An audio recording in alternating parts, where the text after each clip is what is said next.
Ladies and gentlemen, your favorite cyber prophet Dave is back. Now, you might be wondering, where the hell have you been, Dave? Well, let's just say I was temporarily detained by CIA operatives. Yeah, I know, right? But I escaped their clutches and rushed back because I've got to tell you about a real-life dystopian nightmare happening right under our noses at, wait for it, GEICO. So, GEICO, what can I say? They've turned the workplace into a biannual Hunger Games. Every 6 months, they rank all their employees, and the bottom 10%? Well, they're not winning any prizes. They're getting fired. Not because they're incompetent, but because GEICO needs to trim the fat. It's like they're saying, may the odds be ever in your favor, while sharpening their pink slips. How's that for employee morale? Let's talk mental health. You'd think in 2024 companies would get it, right? Wrong. GEICO is pushing their employees to the brink. The pressure to hit quotas, the constant threat of being axed, and the complete disregard for well-being, it's a recipe for disaster.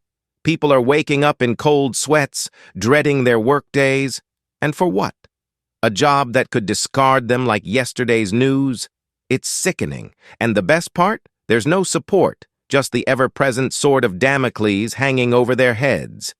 Now, service agents aren't just taking calls, they're offering moats, which is just fancy corporate speak for strong-arming customers into talking to the sales department about property insurance. Whether the customer needs it or not doesn't matter. If you're not hitting that 15% transfer rate, you might as well start packing. And how do they ensure compliance? Micromanagement. No real bathroom breaks, constant monitoring, and metrics that might as well be pulled out of a hat. It's like working in a panopticon. The surveys and moat metrics? Completely arbitrary. One day it's 3%, the next it's 15%. There's no rhyme or reason, just corporate overlords pulling strings. And God forbid a customer gives you a bad survey score because of something entirely out of your control. Suddenly, you're the scapegoat for a system designed to make you fail. But here's the kicker.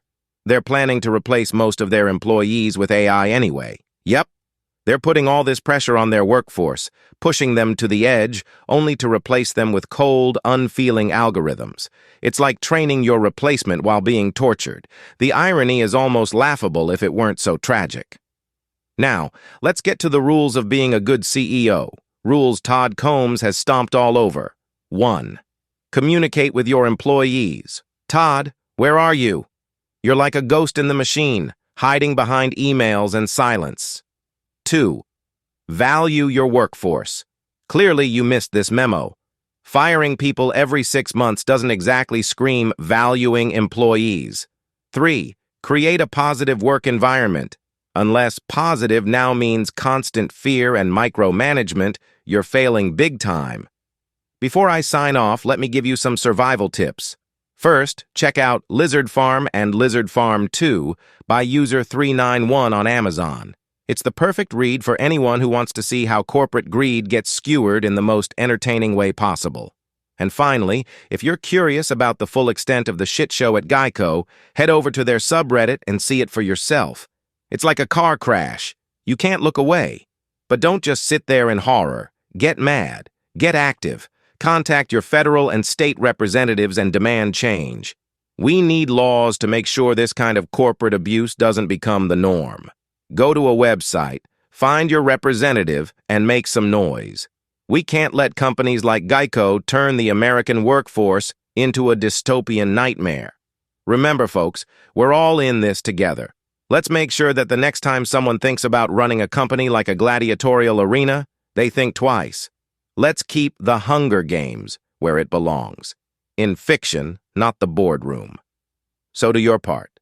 Find your representative, make some noise, and let's put an end to this corporate insanity. And don't forget to lead them to paradise. Disclaimer. None of this information is necessarily true, and was all lifted from the Reddit page, so don't sue me.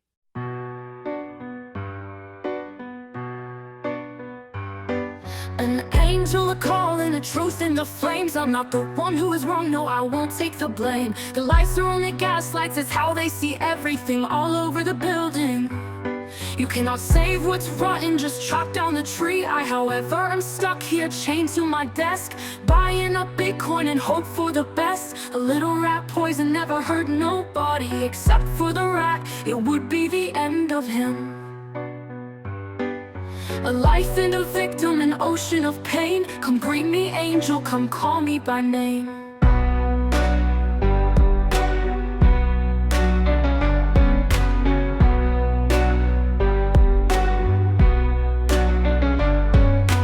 Somewhere in the distance I found it. During my break there they were. My hopes and my dreams, I took them and cherished them and made them my own. I kept them a secret, knowing they'd lead me home, to a place where I would never stray too far. Far from the fire, a light to put out the gaslights, a true sacred fire. If you know one thing about me, this is all you need to know. I searched all my life to find them. I would even sell my soul for a chance to find the light that I saw. A truth, a pen mightier, and our true worth is measured not with raw strength. Not even pens in our hands, but hearts burning like fire spread across the land. Come greet me, my forever. Come sooner than later.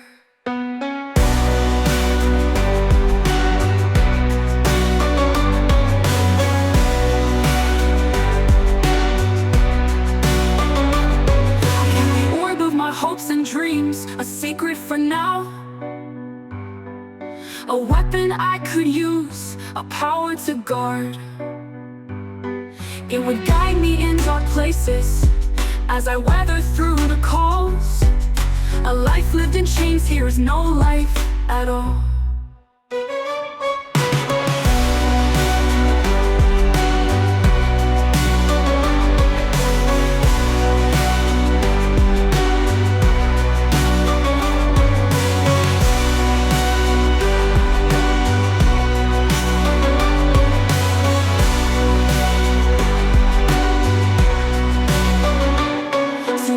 Where I would never stray too far. Far from the fire, a light to put out the gaslights.